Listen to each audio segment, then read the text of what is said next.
potent advice, and inspiration from real self-made millionaires. Welcome to The Eventual Millionaire with your host, Jaime Masters.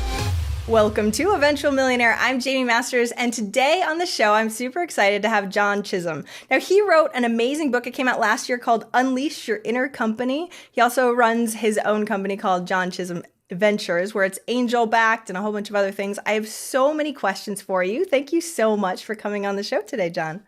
It's a pleasure, Jaime. Thank you for having me. And you have a gorgeous view. So everybody that is not listening just in audio, they should check out the video because we can see the bridge in San Francisco right behind you. So it's amazing. So you're in San Francisco. Tell me a little bit about how you got into angel investing, because I know that's probably quite a long story. Well, it was kind of a natural evolution. I started two companies. After I sold my last company, in early 2008, I stayed with the parent who acquired us for a year and then spent time mentoring, advising other entrepreneurs, and angel investing was just a natural outgrowth of that. Okay, so what were those companies that you started? Because everyone's like, oh, of course, because you're ridiculously brilliant, you sold companies, blah, blah, blah. Of course that makes sense. But how did you start in those companies to begin with? What were they? Well, I like to say I had a great advantage in starting my first business, and that is I was fired from my previous job. I love it. And originally I wasn't planning on starting a business. I was planning on just finding another job. But while I was out there looking, I had a chance to do a consulting project. I did that. I learned some good things. I made some money. And then I went back to looking for a job again. And then I had a chance to do another consulting gig and then another. And then I just eventually quit looking for a job. And then that consulting practice, I evolved into my first software company, Decisive Technology, which I founded in 1992. Okay, tell me more about that too, because going from consultant to software on your own seems like a bit of a trajectory, especially in 92. Like I remember I worked at a tech company, but not till 98. And so the tech back in 92 was probably a little crazy then. Well, my consulting firm was doing surveys for companies like Microsoft and Amdahl and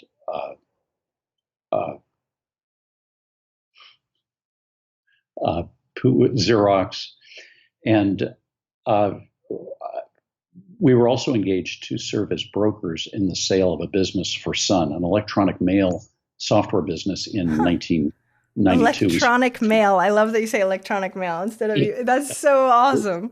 It was novel technology back in those days, and so we sold that business, Inbox, which Sun had kind of acquired by accident, to QuickMail, which was the number one provider of email back for Macintosh back in those days.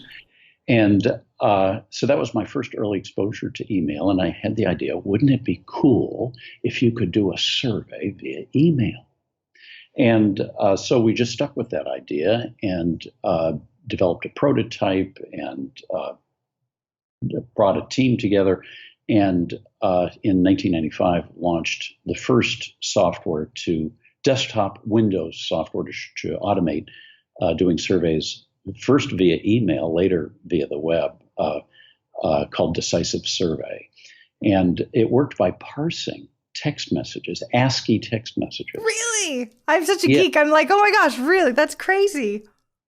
Yeah, no HTML here. This predates the web. Such a long time ago. I used to work on servers way back then. Yeah, it was all ASCII. It's so crazy. Okay. So the software generated a structured email message that a recipient could respond to as a survey by editing it, filling in X's between the brackets, and then sending it back. Then the software used the messaging API to go into your mailbox, retrieve the responses, parse them to pull out the survey responses, and then generate a simple set of analytics, frequency distributions, crosstabs, and so forth. And that product became a bestseller in 1995. And we later came out with a web version and then a client server version and started offering services.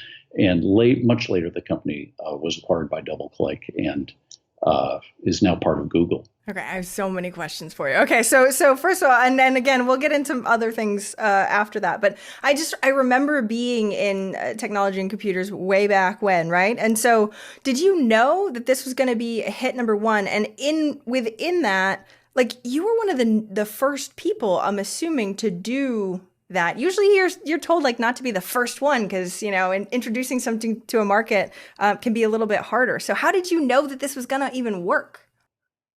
Well, we didn't at first. And I remember when we did our very first survey and how thrilling it was to see those survey responses come into the inbox and to see that the whole process actually worked. So, there were just a myriad of technical issues that we had to work out. Which email systems would we work with? Lotus CC Mail used the vendor independent messaging API. Microsoft used MAPI, the messaging API. So we had to decide whether we would support one or both of them. So anyway, it was exciting, heady times back in those days. Wow. And technology changes like crazy though. Okay. So what was the second company? So you sold that one. What was the next company? So took those same ideas and applied them to customer feedback. And that in the interim, the web had taken off. And so customer sat was one of the pioneers in enterprise feedback management. That is automating the entire survey process from touch point between the enterprise and its customers to disseminating the feedback to professionals throughout the enterprise through dashboards.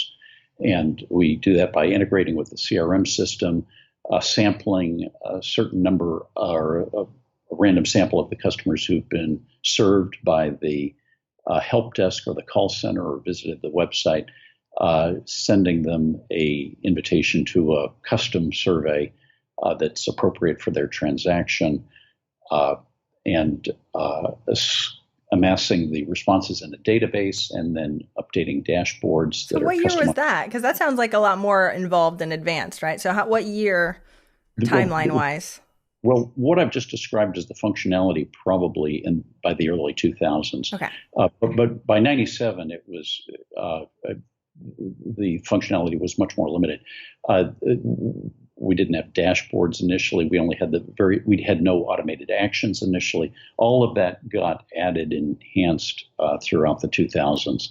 And for example, first it was real-time alerts, and then it was case management. That was where a high-value customer who was dissatisfied, their survey response would automatically open and assign a case to the right case team to ensure that customer got followed up with promptly. So that was, and of course that required business rules to determine which ones were the high value customers. See, but that's what's so insane is like you started and then you're like, okay, this is little bits, right? Like we talk about this, we beta test it, we're trying to MVP it, like all that fun stuff. But then the technology probably didn't even exist to do some of the stuff that you wanted to do until later. So this is why it blows my mind to think about way back then when everything was the Wild West, right? So let's fast forward a little bit. You tell me, especially because I love technology and the future of technology and all that stuff. Where is it like that now? I feel like right now we've got so many SaaS companies, we've got so many, widgets and productivity apps and, all these thousands of things that it's such a more competitive market. Finding something as you did in that space would just seem to go really, really well because it was highly needed. Just doesn't feel as easy anymore. What do you say to somebody that says something like that to you? Well, Silicon Valley is a lot bigger today than it was 20 years ago, and there are absolutely more players, more entrepreneurs trying to get businesses off the ground. At the same time, there are a lot more niches than there were 20 years ago. And every so often, I hear an aspiring entrepreneur say something like, it seems like all the customer needs have already been satisfied. That's ridiculous. Every time a new product or service comes to market, yes, customer needs are satisfied, but also new customer needs are generated. Either the products or services can be improved, the companies providing them have needs that you, an entrepreneur, can satisfy, or they create needs around them. For example, mobile devices create the need for carrying cases, and electronic vehicles create the need for recharging stations. So, in my view, there's never been a better time to start a business than right now, because there have never been as many unsatisfied opportunities to either address or consolidate as there are right now. See, so perfect segue to exactly where I wanted to go. So when we're starting to go, where do we choose in this list of customer needs what will actually work? And I know your book talks quite a bit about this, but even in general, I've been thinking about starting a SaaS company separately. I love what I do, and I love, we make great revenue, all that. And I love tech so much. I want to get into like AI and robots and all sorts of stuff. But it's also a huge space, right? In general, finding one customer need that you can solve in a niche really well and choosing that seems difficult. So give me some advice on that. Well, you have a natural advantage in any area that you're deeply passionate about. And we hear a great deal about passion these days. It's almost boring. We don't hear nearly as much about the other side that is needed to be successful starting your own business and satisfying a customer need, and that's perseverance. We don't hear as much about that, and we don't hear at all about how the two reinforce each other and form a positive feedback loop. I love But that. passion is an attitude, perseverance is a behavior. And if you can think, in many aspects of our lives, our attitudes and behaviors reinforce each other and form a positive feedback loop. If you just stick with something long enough until you get good at it and start to love it, that's an example of perseverance driving passion. Conversely, if you already love a subject and you know how the hours can go by like minutes when you're engaged in it, that's an example of passion driving perseverance. So you can see how the two reinforce each other.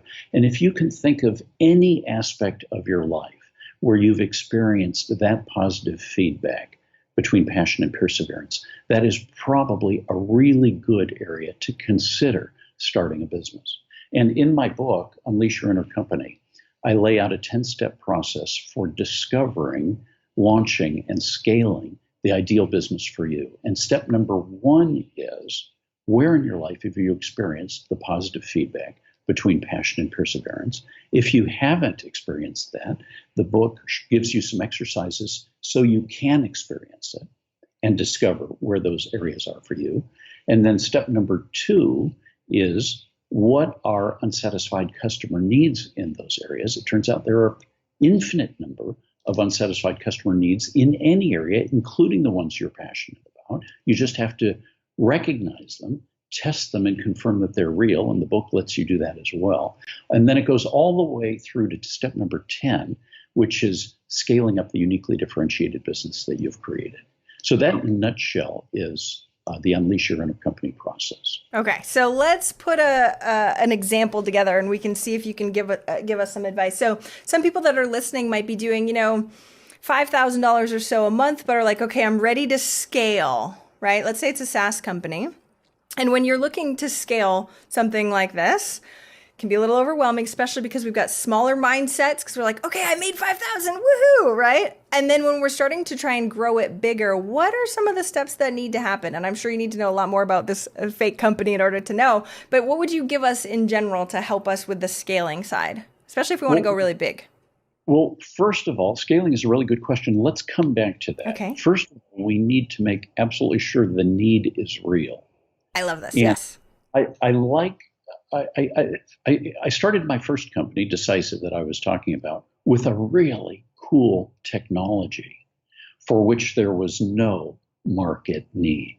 Really? And it took 6 to 9 months to let go of that idea and exchange it for something for which there was a real market need, namely online surveys. Okay. So I won't bore you with what the cool technology was, but it was the idea that we had before we came up with the idea for Decisive Survey. I love that you said that, though, because everyone's like, oh, he just stumbled on this amazing idea. Oh, look at him. Oh, that was great back in 1995. And so that's why I say start with the customer need, because that way you'll make absolutely certain that you are satisfying a real customer need. And then you need to confirm that it's real and not currently being satisfied. The book lays out techniques for doing that, talking to customers, having focus groups, seeing what's already out there, seeing what products and services are available in retail stores, online, and so forth. And then for the ones that seem real and unsatisfied, coming up with possible solutions to those. And let's say sometimes I hear, my passion areas don't seem very businesslike. Let's say I'm really into long hot baths, kittens, and comic books. That's me. How did you know? No, I'm kidding. I have a dog, but otherwise, yes. don't sound very businesslike, do they? But even in these areas, there are an infinite number of unsatisfied customer needs. I think it's funny because you said comic books, and I have a Deadpool figure right next to it. So I'm sorry. Continue. I do actually like comic books. Who is that? That's Deadpool. Deadpool from comic books. Oh, yeah. Great. See, you were right. Readers see? Can everyone see that? Yes. Okay, let's take the long hot baths. Okay. People like to read, listen to music, talk on the phone when they're in the tub, don't they? How about a floating waterproof case for my iPhone or iPad so I can talk on the phone when I'm in the tub? Kittens. Kittens lose a lot of their cuddliness when they grow up to be cats, don't they? Mm-hmm. How about a diet or a genetic therapy that would allow a kitten to stay a kitten its entire life? There'd be a lot of demand for that, wouldn't there? Comic books. The hugely successful trade show, Comic-Con in San Diego. Yeah. Do you go to it? I haven't been to that one, but I've been to Comic-Con before. Oh, yeah. Dress up as their favorite comic book characters. Hugely profitable. So it does not matter where in your life you've experienced passion and perseverance, there will be unsatisfied customer needs there, and you just need to find them. Here's one technique I offer in the book for finding unsatisfied customer needs. Think of any product or service that you currently use in an area you're passionate about. Say it's running. Say you're an avid runner. Okay, great. Well, I'm a runner. When I think of my running shoes, that's one of the products I use. What are limitations of that product or service? Well, I can think of 3 limitations of my running shoes. Number 1, they start to smell after I've worn them too many times. 2, if I want to change the shoelaces to match the color of my outfit, it's a hassle to thread and rethread them every time. And 3, the shoes don't tell me how far I've run or how fast I've run. And they should know that, shouldn't they? So those are 3 possible unsatisfied customer needs. And I can go online, go to retail stores, see if they're already being served, confirm that other people, not just me, have those needs. And so some of those have solutions currently, some of them don't. Let's say that changing the color of the shoelaces easily to match my outfit doesn't have a current solution. Great, that's an opportunity for me to be creative and come up with my own solution. Maybe a set of shoelaces that snap on and off of different colors so that I can do that in one fell swoop rather than have to thread and rethread them every time. But for the shoes that smell and for the shoes that don't tell me how far or fast I've run, there are already some solutions to those. For example, foot pads and foot sprays and odometers and Fitbits and Jawbone Up and so forth. Well, then ask yourself, what are the limitations of those solutions? And even the solutions to the limitations I originally came up with also have limitations. And then are there solutions to those limitations? So the foot pads have to be replaced every week, or the foot spray has to be done every day. What if I could go an entire month with a solution without having to replace it? And the odometers and Jawbone and Fitbit have to be put onto my shoes or on my person and taken off. I may forget to do that. What if it was built into the shoes somehow? So you can see you start out with a single product or service in an area that you're passionate about, and it expands into an entire tree of possible unsatisfied customer needs. And that's one technique in the book for coming up with a potentially infinite number of unsatisfied customer needs in areas that you're passionate about. I adore this. Okay, so next step on this, though, is how do you know that it actually will work. Whereas, because there's also a pivot point, or not a pivot point, but a very specific point where you're like, okay, this actually will work if we scale it, or this won't work, and we just sold it to like 5 people and they liked it okay. So where is that, and how do we do that, especially if it's something like a new line of Fitbit, which would take a lot of testing and figuring out electronically? Well, before we get there, we have to confirm that this customer need is a good fit for you, the entrepreneur. And so what the book has you do is come up with a whole bunch of unsatisfied customer needs. And then, and only then, inventory your resources and see how strong the fit is between your resources and each of those customer needs, and see where the fit is the best. That's where you're most likely to be successful. To help you understand how you have many more resources, each and every one of your listeners, to start a company and make it successful than they realize, I like to go back 400 years to what is now Hyderabad, India. 400 years ago, near Hyderabad, what is Hyderabad today, a wealthy farmer was approached by an ancient Buddhist priest who told the farmer that if he could find diamonds, he could become the most wealthiest man in the world. And the farmer, despite the considerable wealth that he already enjoyed, got really excited about that idea, and so sold his farm, bought diamond equipment, assembled the right team, and spent the next 2 decades traversing the vast North African, Asian, and European continents in search of diamonds. He found none.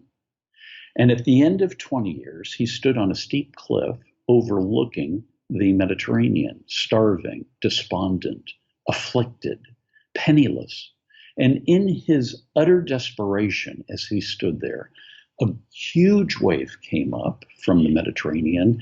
He threw himself into that wave, disappeared beneath its foaming crest, and was never seen again. Meanwhile, horrible story. Okay, continue. Yes, I know there's more.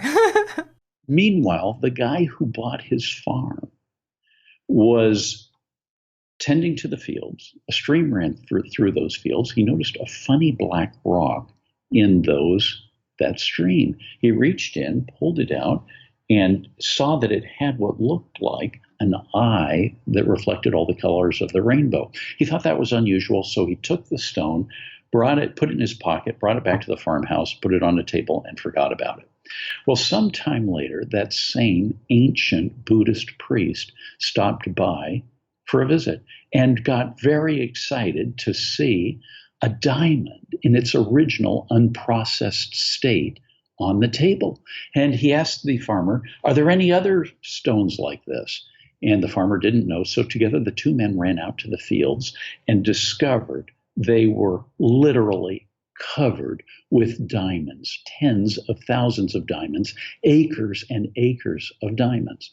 That farm would become Golconda, the most prolific diamond mine in history near what is today Hyderabad, India, the mine from which the crown jewels of England and Germany were mined.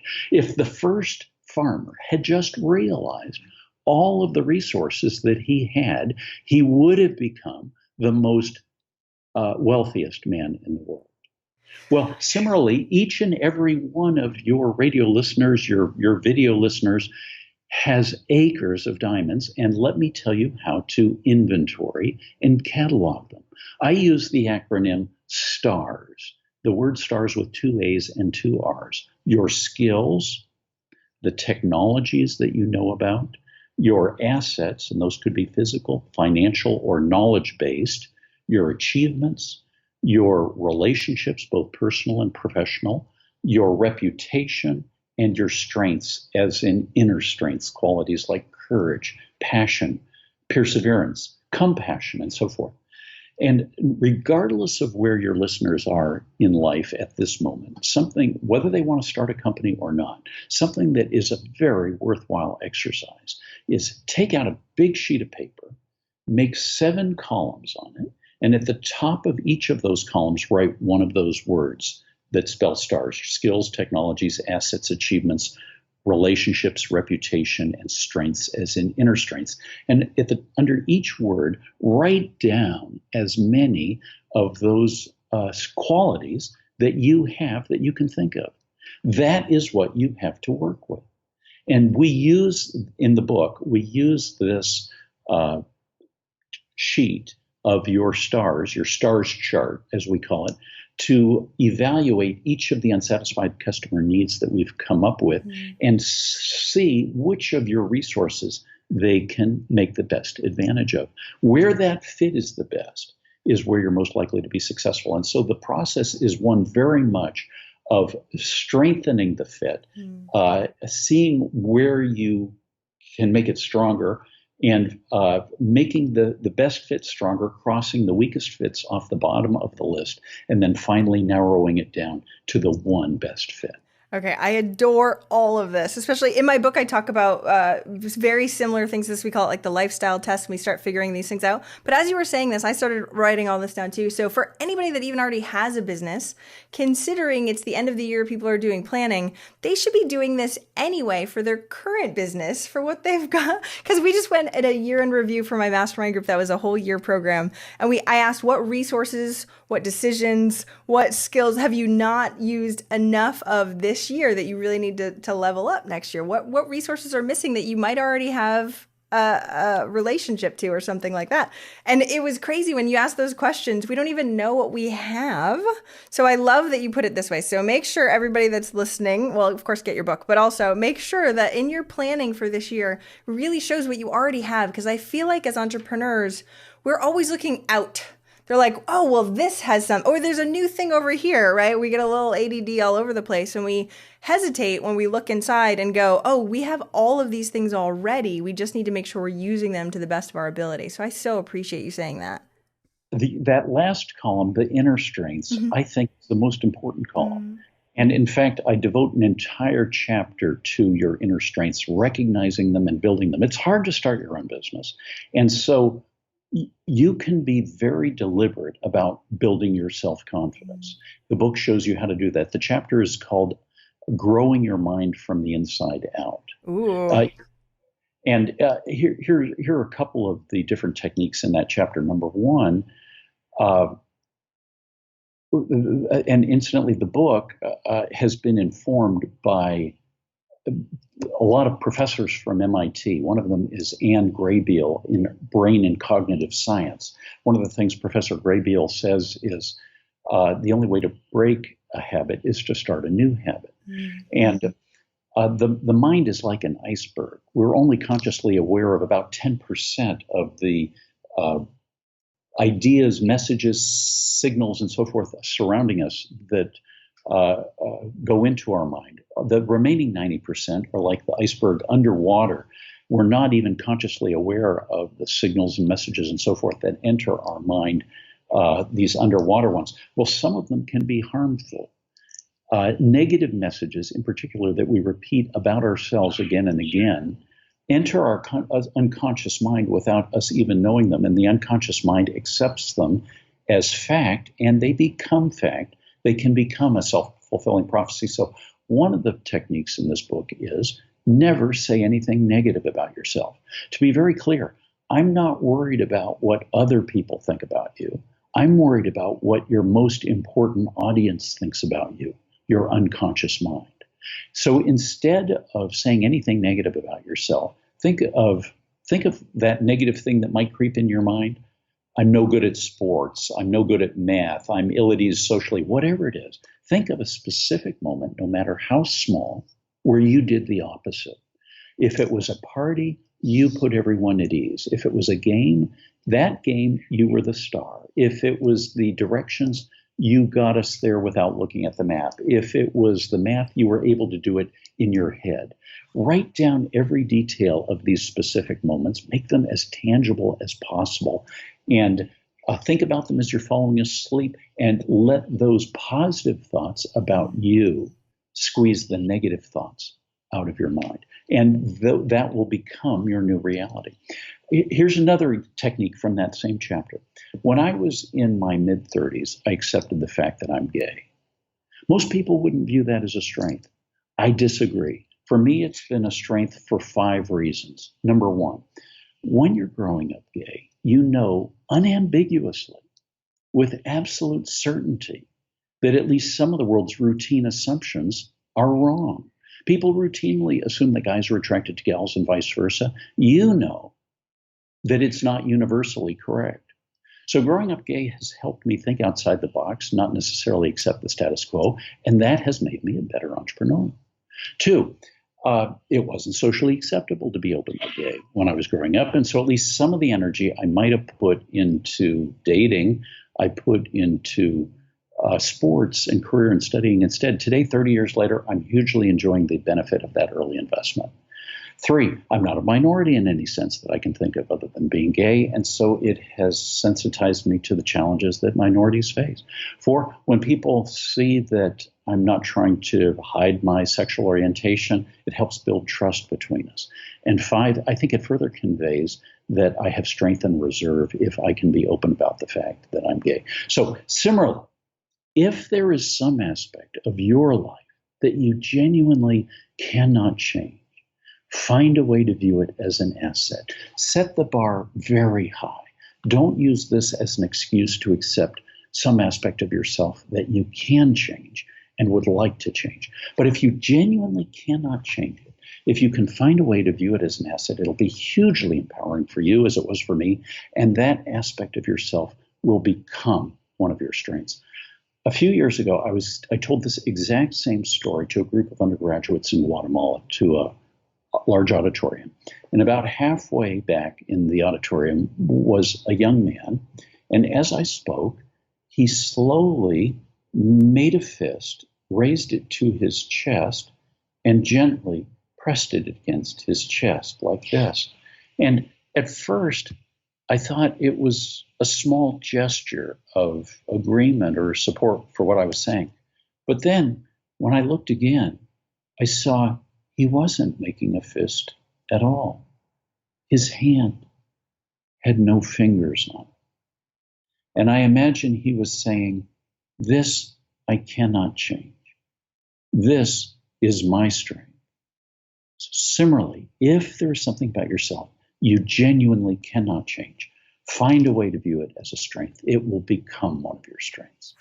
I love this so much. And it's so funny as you're telling the story, like all I could think of, so my brother was extremely critical when I was younger. He was telling me I was ugly, not good enough, like over and over and over again. And what I had to do to come to terms with a lot of that was to go, it actually made me so competitive and so like rare to prove to the world, right? So I would just do whatever it took to go after that. So instead of being like, oh, I have all these negative beliefs and trying to get over them, I was like, this is good. This is an ass. This has set me up for life, instead of looking at how horrible, because it wasn't a great space, to tell you the truth, but looking at the negative side of it is huge compared to the positive. And so it's so crazy though, the evolution of who you become when you really start making your face go actually and looking at the positive instead of looking at all the crap, because there's always crap. As an entrepreneur, there will always be more problems. We are problem solvers. There will always be that.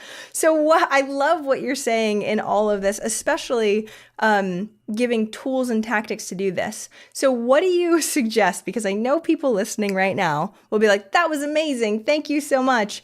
And then they won't actually do anything with it. So how can we help them to actually take that and actually do something with all of that amazingness that you just told us? Well,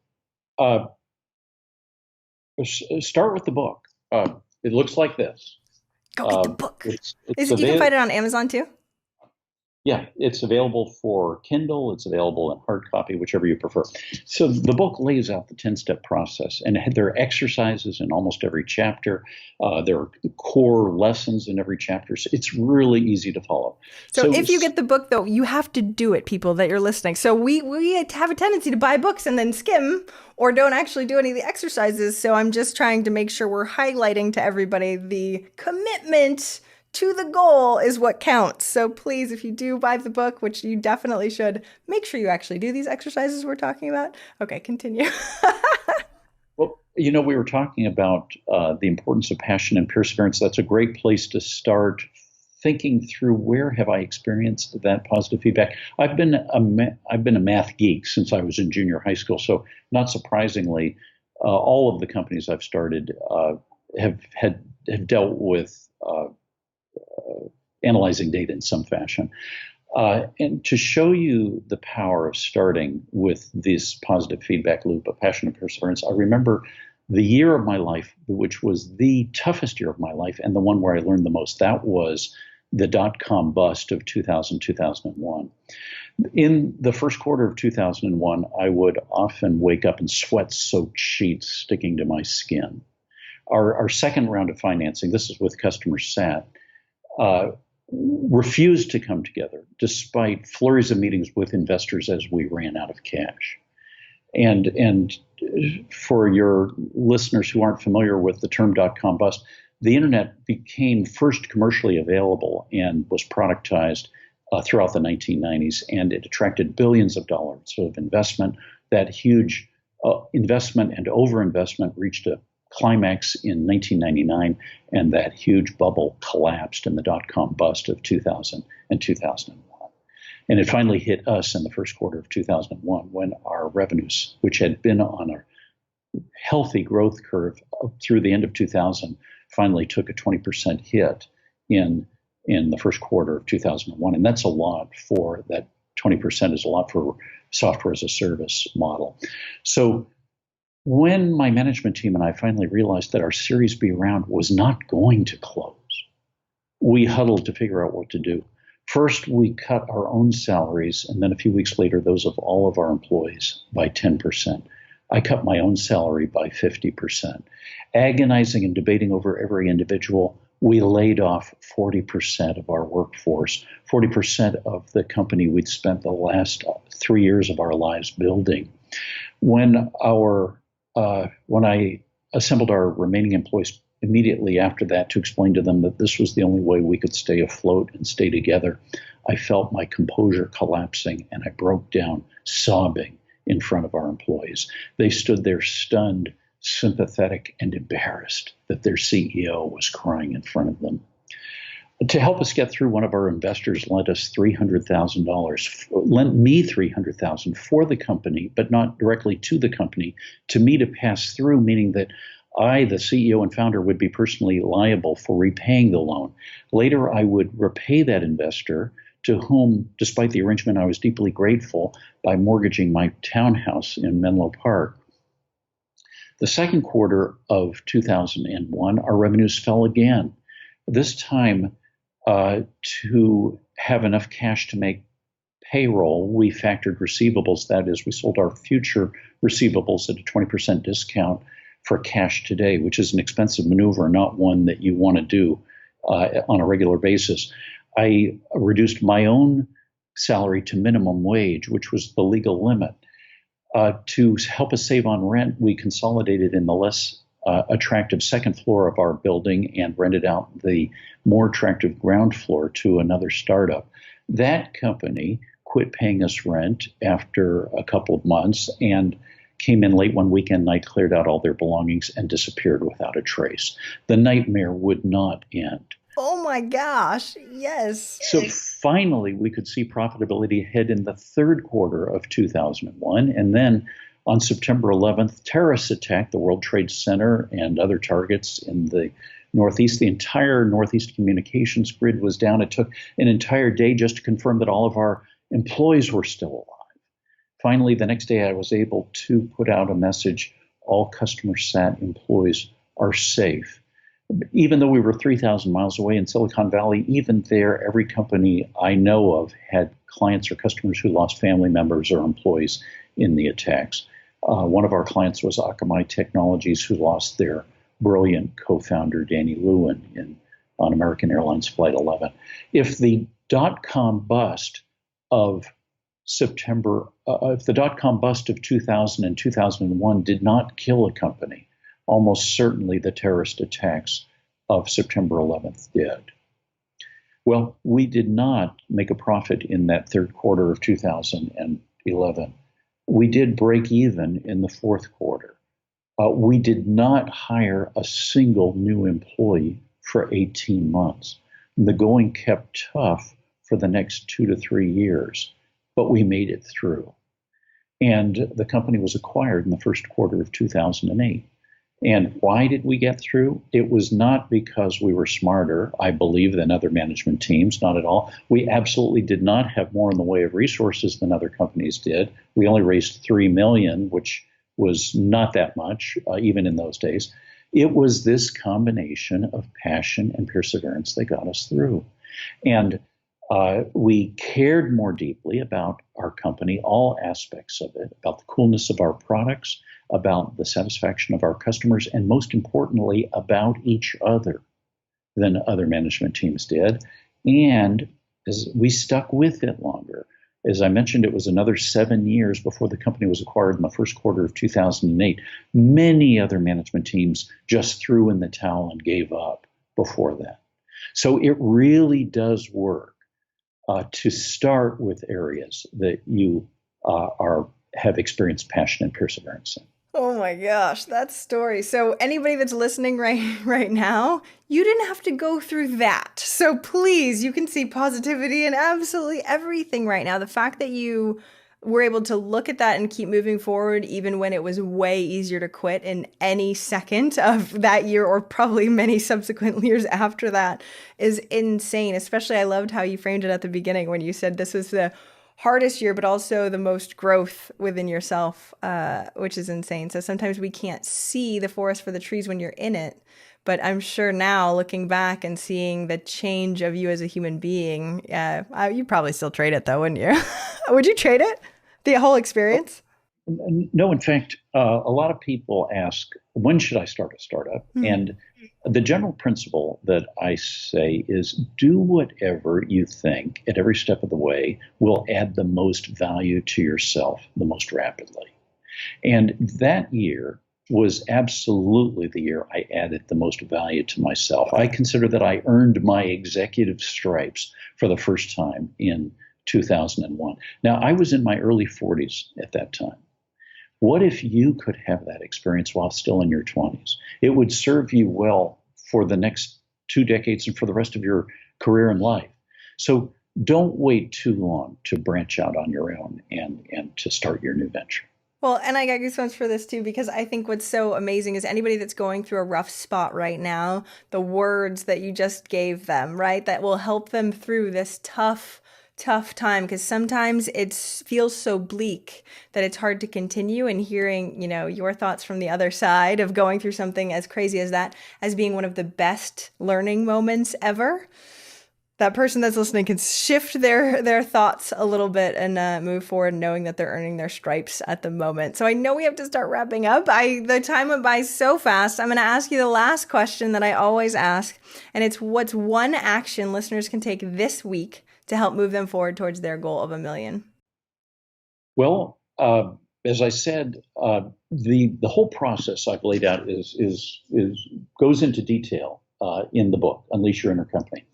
It's on Amazon, it's on Kindle, it's on hard copy. Follow the steps in the process. It lays it out clearly from 10 steps, from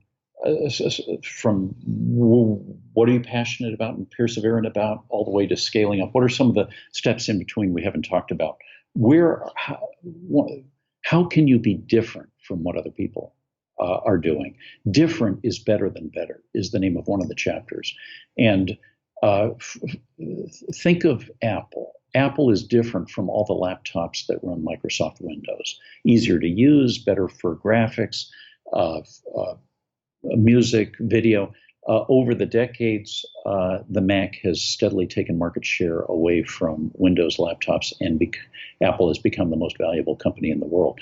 So similarly, you can be different, a different approach, different technology. That's one of the principles. The book goes into much more: what to look for in a co-founder, when's the best time to raise money.